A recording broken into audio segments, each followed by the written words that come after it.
Good morning. Welcome to City of Las Vegas. Public comment during this portion of the agenda must be limited to matters on the agenda for action. The amount of time any single speaker is allowed may be limited. All comments made will be cross-referenced to those specific items. If anyone submitted a speaker card or who wishes to speak under this portion of the agenda, please come to the podium and state your name for the record. This is your opportunity to address the council, but the council is not able to respond or engage in dialogue. We'll set the time at 1 minute. Thank you. Let's move on to agenda item number 9. For possible action, any items from the 9 a.m. session that the council, staff, and/or applicant wish to be stricken, tabled, withdrawn, or held in abeyance to a future meeting may be brought forward and acted upon at this time. Councilwoman Seaman. Thank you, Madam Mayor Pro Tem. The following items have been requested to be held in abeyance, withdrawn, tabled, or stricken. 9 a.m. session, item number 14, business impact statement relating to bill number 2019-52, request to strike by Mayor Pro Tem Fiore. Item 49, disposition and development agreement between Southern Land Company and City Parkway V. Inc. for the sale and development of Parcel D in Symphony Park. Request for abeyance to January 15, 2020, requested by staff. And item 53, resolution authorizing City Parkway V to sell Parcel D within Symphony Park. Request for abeyance to January 15th, 2020, requested by staff. And item 56, bill number 2019-44, regarding authorization for the determination and designation of hours for cleaning public sidewalks. Request for abeyance to January 15, 2020, requested by Mayor Goodman. Item number 59, bill number 2019-48, regarding the repeal of LVMC 19.16-105, pertaining to the repurposing of certain golf courses and open spaces. Request for abeyance to January 15, 2020, requested by me, Councilwoman Seaman. Item number 63, bill number 2019-52, regarding establishing regulations pertaining to the collection of commercial source separated recyclables and construction or demolition waste. Request to strike by Mayor Pro Tem Fiore. And that will be my motion. Thank you. There's a motion on the floor. Please vote. Let's post. And that motion carries. For possible action to approve the final minutes by reference of the November 6th and 20th, 2019 regular City Council meetings, Councilwoman Seaman, can I have a motion to approve the minutes? Madam Mayor Pro Tem, I move to approve the minutes of the November 6th and 20th, 2019 City Council meetings. Let's vote on the motion and post. And that motion carries. Items number 11 through 48, with the exception on the consent agenda, are considered to be routine and are recommended for approval by the departments and may be enacted in one motion. Note, a correction to item number 40, as it should reflect the contract extension date to June 30th, 2022. The contract itself has the correct extension date. Councilwoman Seaman, I understand you wish to make a comment regarding item 12. I do, Madam Mayor. Thank you. Put your Madam mic Mayor on. Pro Tem. Put your mic on. Oh, okay. Hold on.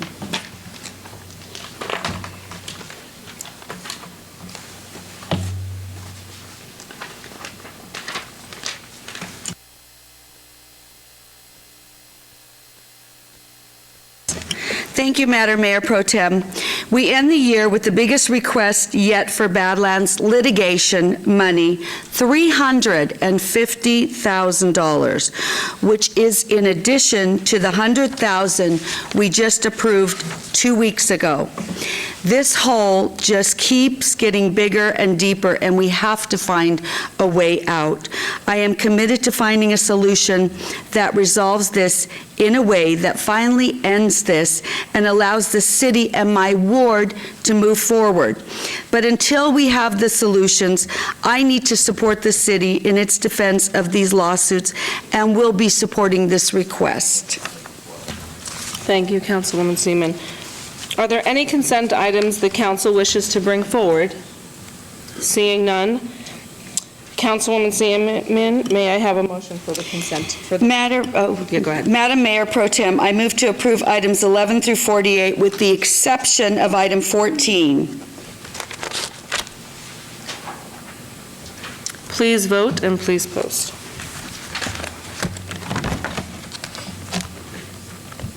That motion carries.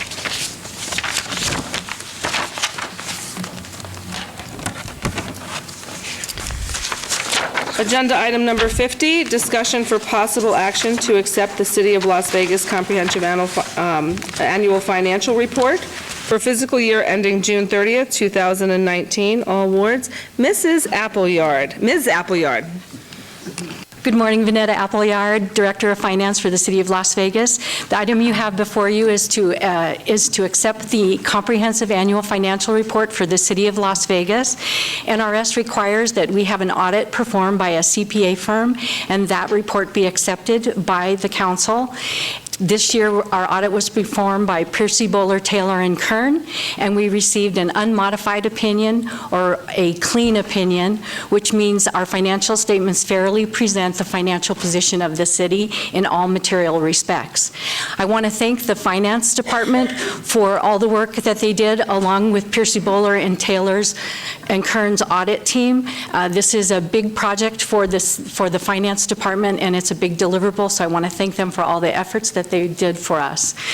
With that, I have with me Tom Donahue, who is the managing partner for Piercy Bowler, Taylor and Kern, and he will give you some more details regarding the audit.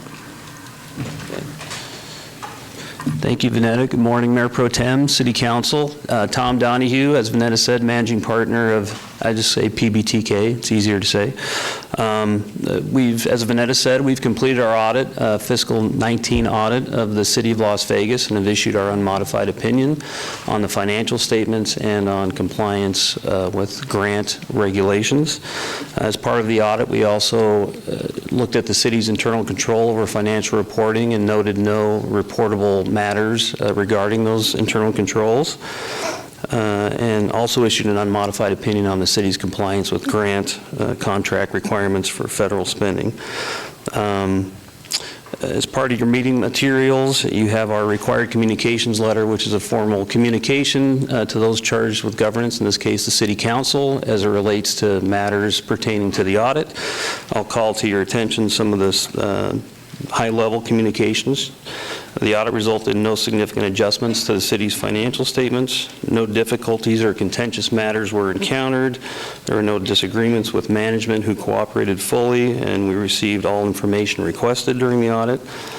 No reportable matters involving internal control were noted. No fraud or illegal activities are noted during the audit. And no reportable instances of noncompliance with laws, regulations, or contracts.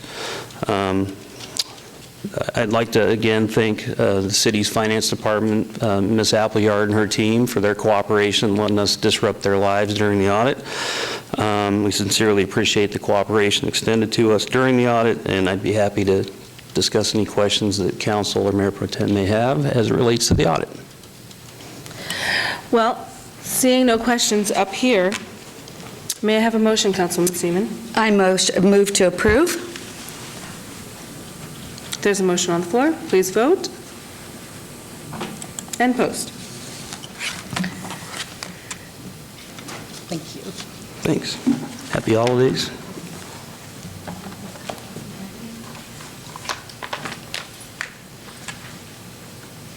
Do you know what Councilman Anthony's wine bottle says? He is very, very bad. He's not paying attention. Okay. Motion passes. Agenda item 51, discussion for possible action regarding naming a new park at 4480 East Washington Avenue at East Las Vegas Family Park, Ward 3, in Councilwoman Diaz's ward. Mr. Weitzel or Mr. Schultz? And Mr. Weitzel.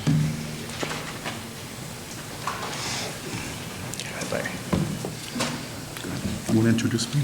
Sure. Here to discuss this proposal is Larry Schultz, our co-chair, or I'm sorry, vice chair of the Parks and Recreation Commission. Thank you, Greg. Maybe we could just switch places here. Okay. Good morning, council. Good morning, Mayor Pro Tem. It's good to be here again. And today we have a good event, which is the naming of one of our new parks in the city, and I think it's a real gem, and we'll share that with you in a minute. We'll start off by thanking Councilwoman Diaz, because her and her team provided amazing support to the park and to get the park moving and to get the community is very excited about it. And also thank you to all of the city staff leaders and their teams, because they did a tremendous job in creating this park with the contractors. And we recently had a grand opening. We have a little photo from the grand opening.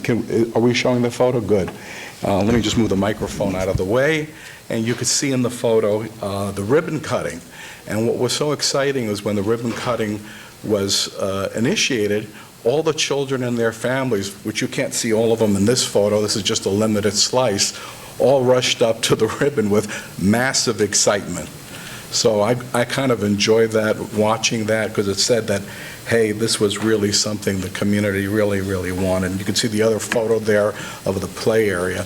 So indeed, having seen a lot of the parks within the city, I'm very proud of this Ward 3 park. It's wonderful. And so we're here today then to discuss the naming of the park, and a little bit of background. In order to name the park, the Councilwoman Diaz and her staff did a very good outreach to the local community. So they actually did a lot of outreach methods, including social media, and most important, knocking door to door and talking to people. And one of the common things that came out of that outreach effort is a lot of names were recommended, but a lot of the names had the word family in it. So family was the common denominator. And then on top of that, we are obviously in East Las Vegas, and that's kind of a historic community, and there's other resources within that community, like the East Las Vegas Library and the East Las Vegas Community Center. So those facilities are used extensively by the community members. So when you combine East Las Vegas and the word family, what do you come up with? East Las Vegas Family Park. And so that was the name selected by the councilwoman and recommended to the Parks and Recreation Advisory Commission at its regular December 3rd meeting. And the commission was absolutely excited about that name and supported that name 100+%, and we approved it at that time. So at this time, we're excited, and we would like to recommend to the council that based on our unanimous consent and approval at the last commission meeting, that you indeed accept and approve that name for this new first-class park, which is the East Las Vegas Family Park, which is located on East Washington near Lamb Boulevard. And with that, I thank you, council, for your consideration, and I leave it in your good hands. Thank you so very, very much. Thank you so much, Mr. Schultz. Councilwoman Diaz? Thank you, Madam Mayor Pro Tem, and as Mr. Schultz mentioned, my team and I did seek the input from our community in Ward 3 to land on this name, and I hope that everyone's as excited as we all were the day we opened the park. We had many children and families come as a result of our efforts going door to door to spread the word to come and join us for the ribbon cutting. And I think that I've already received notifications, the lights are out, things are happening, and I know they're going to continue to enjoy that park. That in that part of the ward, the community was very thirsty to have that kind of a space for families to take their children, enjoy the outdoors, and just feel like they don't have to travel much farther than just crossing the street, because literally there are apartment complexes and townhomes right across the street from it. So with that, I move to approve the name East Las Vegas Family Park for this newly fabulously built park, which I want to commend the city staff for making sure that it was planned and it was carried out, and it turned out beautifully. Thank you, Councilwoman Diaz. Let's vote on the motion and post.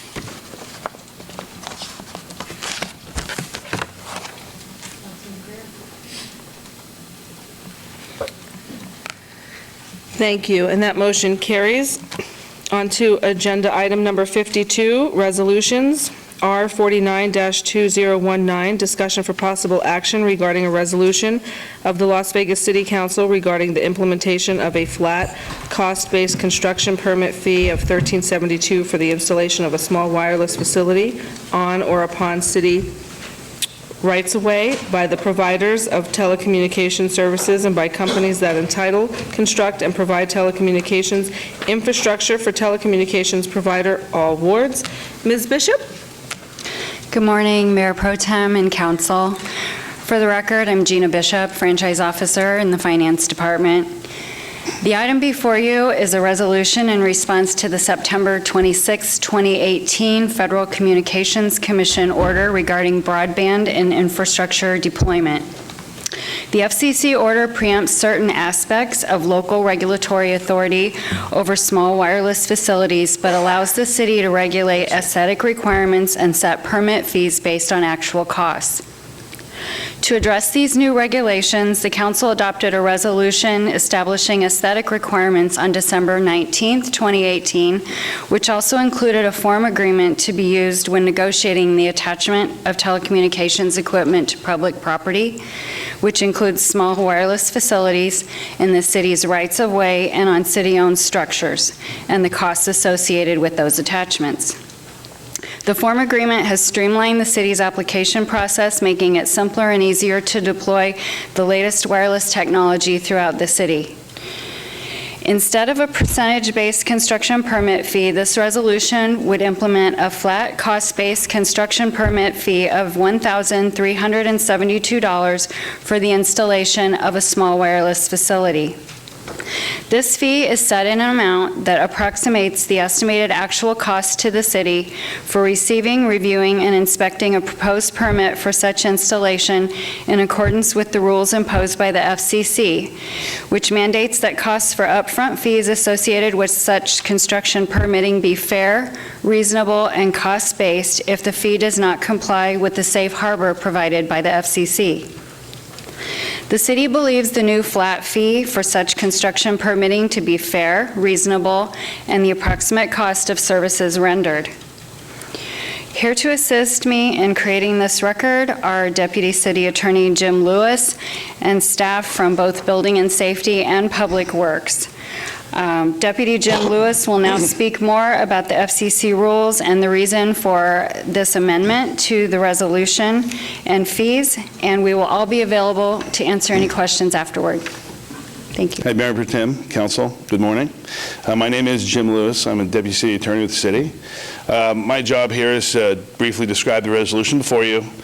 I'm going to help create the record that we need, and then I'm here to answer any questions at the end.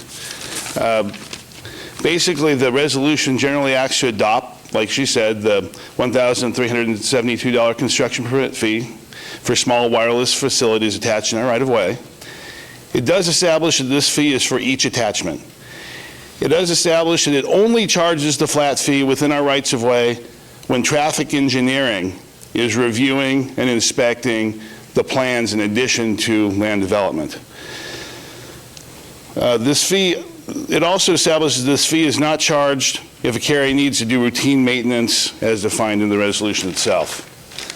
The reason we want to create this record is that in 2019, the Federal Communication Commission adopted new rules that act to severely limit local government power to regulate the placement of these new 5G technologies on city property, which are basically streetlights and light posts, and also the amount of money we can charge for either A, upfront construction permitting, and B, annually recurring rental charges. This resolution has only to address the upfront construction permit fees. We're here to make a record to show that such fee is fair, reasonable, and the approximate cost of services rendered by the city. As Gina mentioned, we addressed aesthetics in a prior action in December 2017, and we do address recurring costs when negotiating individual site rental agreements with the providers. City staff developed a methodology to analyze the true actual cost of services rendered, and staff will be up after me to go over these costs and make up the proposed construction permit fee of $1,372. For the record, the city staff has been working with the industry to develop this final number. The original resolution went out for business impact review on May 2nd, 2019, and the fee was $2,285 per application. As you can imagine, we received quite a few comments on this through the business impact solicitation process, and so we held an industry workshop on July 15th, 2019. Based upon the feedback received from the industry regarding the $2,285 fee, the staff went back, sharpened their pencils, and came back with the proposed number, which is $1,372 per attachment. The FCC regulations permit the city to charge the approximate actual cost of services rendered. Staff believes we are suggesting such a number today, and Mr. McCosker is here to detail those costs for you. Good morning, Madam Mayor Pro Tem. Happy holidays. For the record, Kevin McCosker with the City of Las Vegas Department of Building and Safety. So we issue in building and safety permits for telecommunication devices on city-owned property. An applicant typically makes an application for these small wireless devices that we screen for completeness, create an application, route plans for review, and collect fees for services. The Land Development Division of the Building and Safety Department reviews and comments on the plans to ensure compliance with the adopted standards, and in the case of small cell sites, we also route it to Public Works, Traffic Engineering, and Field Operations for review. Upon approval by Building and Safety and Public Works, we issue a permit to perform the construction work. Building and Safety provides inspection services on the utility conduit, bedding, backfill at the first inspection. The second inspection, we ensure the replacement of any asphalt, concrete curb and gutter, utility collars, and asphalt replacement meets the required standards and performance requirements. Public Works TIFO Division coordinates the electrical services for the proposed work prior to permit, and then they provide plan review and inspections on the electrical facilities for the project. The final inspection by Building and Safety ensures that TIFO is completed and all the work is done and there's no damage to the existing infrastructure. The resolution before you today is to establish a reasonable and fair actual estimated cost basis for these services rendered by the city teams performing coordination, plan review, permit issue, and inspection services for these devices. City team review the time necessary to provide said services and the fully burdened cost for each position that has a hand in the process. Building and safety fees are $403 for permitting, plan review, and inspections of the work performed in the right-of-way for this application, and Public Works' TIFO division fees are $969 for the coordination, permitting, and inspections. The total cost for this application is $1,372 as proposed. Thank you. Good morning. Mayor Pro Tem, City Council, Joseph Norby, Assistant Transportation Manager for the City of Las Vegas and the Public Works Department. Echo just a few of the items that Kevin had mentioned as well.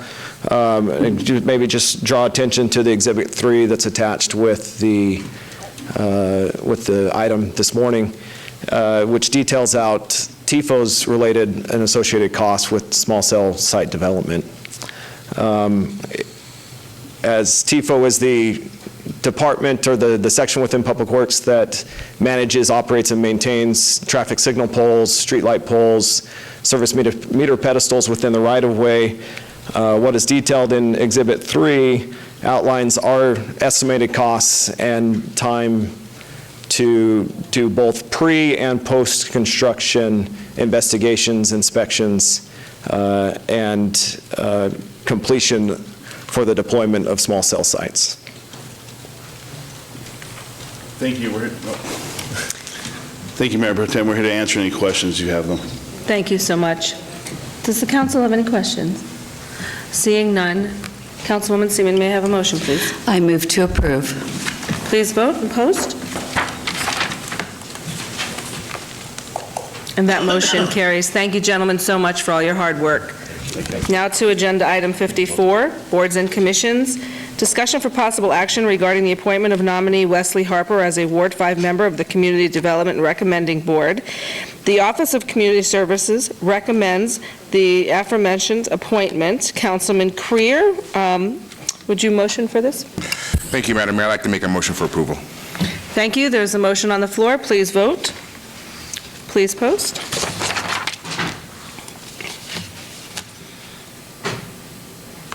And that motion carries. Agenda item number 55, discussion for possible action regarding the reappointment of Kevin McCoster to the Building and Safety Enterprise Fund Advisory Committee. Mr. McCoster fills the seat reserved for a public official who oversees the enterprise fund, and as the Building and Safety Director, Mr. McCoster reappointment is appropriate. And that will be my motion to approve. Let's post.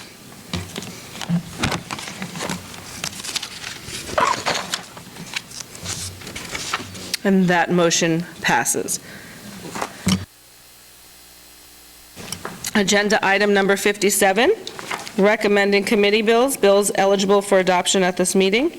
Bill number 2019-45. Councilman Anthony, would you like to have the bills read? Yes.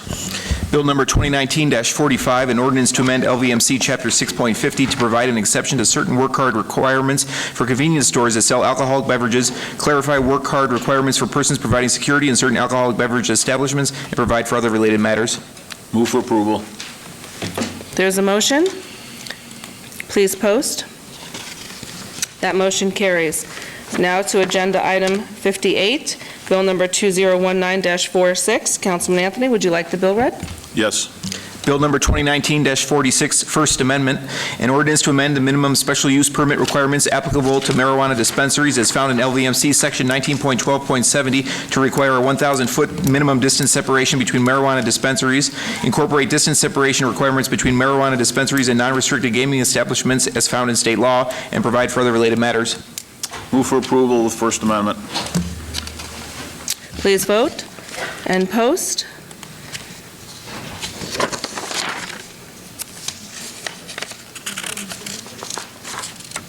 You got to vote, Victoria. And that motion passes. Thank you. Now to agenda item number 60, recommending committee, bills eligible for adoption at a later meeting. Item number 60, Bill 2019-49 will be heard at a later meeting. We will move on to our new bills. Agenda item 61. Items number 61 through 62, bill numbers 2019-50 through 2019-52 will be heard at the recommending committee meeting on Monday, January 13th, 2020.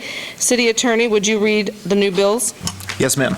Bill number 2019-50, an ordinance amending LVMC Chapter 6.60 to update the process and standards for making available additional pawnbroker licenses based on population increase, including the authorization to conduct auctions related to the availability of new licenses and providing for other related matters.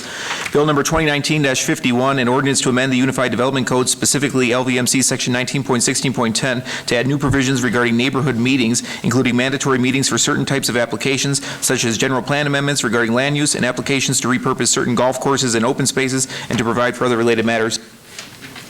Thank you. New bills 2019-50 through 2019-52 are assigned to the January 13, 2020 recommending committee members, which are Councilman Anthony and Knutson and myself. If any so designated are unavailable to attend, the clerk's office will coordinate finding substitutes as necessary at the mayor's direction. Thank you.